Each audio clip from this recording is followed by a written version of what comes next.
ओम आदिशक्ति माताए नमः। दर्शकों, आज हम चर्चा करेंगे कि प्रत्येक जीवन साधना और साध से चलते हैं। तो सबसे पहले हम लोग को जानना होगा कि साधना क्या है और साध क्या है। तो साधना का अर्थ है, जैसे कि मान लीजिए हम विद्यार्थी है, हमारा लक्ष्य है कि हम एक IAS अफसर बनेंगे। अगर हम जीवन में वहाँ तक पहुँच गए, उसको हासिल कर लिए, तो हम अपने ये करते हैं कि मेरा साधना सफल हुआ। स्वतः लोग बोलते हैं कि मेरा साधना सफल हुआ, मेरा साध्य हो गया। तो इसी प्रकार से प्रत्येक जीवों में अपने लक्ष्य को पूरा करने के लिए जो ईश्वरीय कृपा प्राप्त होती है। अब कृपा का ही अर्थ होता है कि कुछ करो तभी पाओ, करोगे ही नहीं तो कुछ पाओगे कैसे। तो ये कैसे प्राप्त होता है और कैसे ये साधना साध्य हो जाते हैं कोई भी कर्म, इसके बारे में आज चर्चा करेंगे। तो भारतवर्ष जो है एक धर्म भूमि है। यहाँ युगों पहले से ही ऋषि मुनियों ने यह परंपरा चला रखी है कि आनंद और ध्यान के मार्ग पर जाकर ईश्वर को प्राप्ति किया जा सकता है। साधक और साधनाओं के कारण ही संसार सबसे ऊंचा उठा हुआ है। ये जो है संसार आज पूरे विश्व में, भारतवर्ष जो है सबसे ऊंचा में है, तो अपने साधनाओं को सफल करके। साधना एक आध्यात्मिक शब्द है, इसलिए साधना से सिद्धि का सिद्धांत अक्षरा सत्य है। हमारा संपूर्ण जीवन ही एक साधना है और यही साध्य को प्राप्त करने का मार्ग अर्थात यंत्र भी है। अर्थात मनुष्य शरीर साधना रूपी यंत्र से साध्य करता है और यही साधना की सबसे अनूठी कड़ी मानी जाती है। धर्म ग्रंथ तथा वेद पुराणों से यह ज्ञात हुआ है कि यदि किसी वस्तु को तपाया जाए तो उसका संशोधन होता है, उसमें दृढ़ता आती है तथा उसका स्तर बढ़ता है। ठीक उसी प्रकार से व्यक्ति भी तप साधना से परिष्कृत और सुदृढ़ होते हैं। साधना से योग, तप, पवित्रता, प्रखरता क्रिया, ब्रह्म, तप साधना से ये ब्रह्म विद्या और महातेज का उदय होता है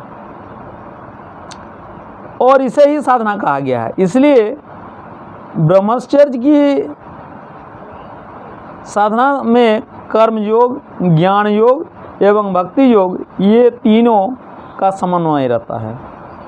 अतः विद्वानों ने इसे ही साधना कहा गया है। इंग्लैंड के एक भौतिक शास्त्री साधना पर अपना विचार रखते हुए लिखे हैं कि साधना करने वाले को आज के समय में मंदबुद्धि समझते हैं, पर यह सत्य नहीं है।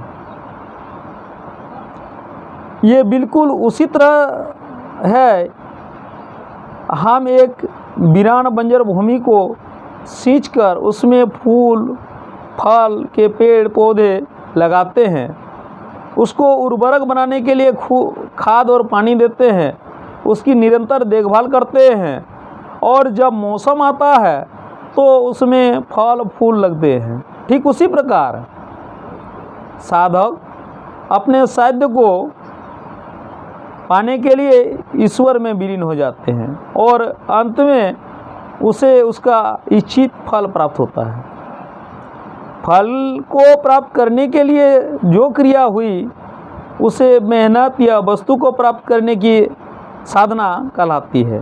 वैसे साधना का एक ही मतलब होता है। साधारणतया साधना का अर्थ है मन को किसी विषय पर एकनिष्ठ भाव से संयुक्त करना है। साधना के लिए मन को ध्यानावस्था होना चाहिए, क्योंकि ध्यान ही साधना का मुख्य मार्ग है। मान लीजिए कि कोई विद्यार्थी पढ़ने के लिए इच्छुक ही नहीं रहेंगे विद्यार्थी अगर अपना पढ़ाई लिखाई किताब पर नहीं रखेंगे तो रिजल्ट उसको अच्छी नहीं आएगी। रिजल्ट का है उसका फल जो है वो प्राप्त करने के लिए खुद चिंतित रहेंगे कि क्या आएगा क्या नहीं। अगर वह कर्म करेंगे, अच्छा समय पर दिनचर्या यदि पढ़ाई से शुरू करे और उसका एक समय सारणी बना ले कि कब कब मुझे ये साधना में लीन होना है, इस प्रकार से यदि वो साधना करेंगे तो उनका फल अवश्य पूरा होते हैं। उसी प्रकार से कृषक का हर क्षेत्रों में जिस काम के लिए हम उतर जाएंगे तो जो कर्म है वो कर्म यदि पूरा हो जाएगा, शायद हो गया मैं एक साधक हूँ। इस प्रकार से भगवान जो है प्रत्येक जीवों में भगवान का निवास होता है। अतः हम हृदय का ध्यान करें तो स्वतः ही भगवान का ध्यान आ जाएगा। इसी प्रकार हृदय की सिद्धि हो जाने पर, हृदय में डूब जाने पर परम ज्योति का अनुभव होता है। ये धर्मशास्त्र जो ऋषि साधक लोग वो सब ये कहते हैं। ज्योति का आशय पूर्ण रूप से ब्रह्म से ही है और ब्रह्म ही ईश्वर है। इसलिए प्रत्येक व्यक्ति को अपना कर्म क्षेत्र में निष्ठावान के साथ उस पर आत्मविश्वास होकर उस कर्म को करना चाहिए। अगर उस कर्म में वह लीन हो जाएंगे, उस कर्म में वह साधना का अर्थ होता है कि डेली प्रैक्टिस करना, डेली एक अभ्यास करना, डेली उस पर एक समय सूची बनाकर चलना।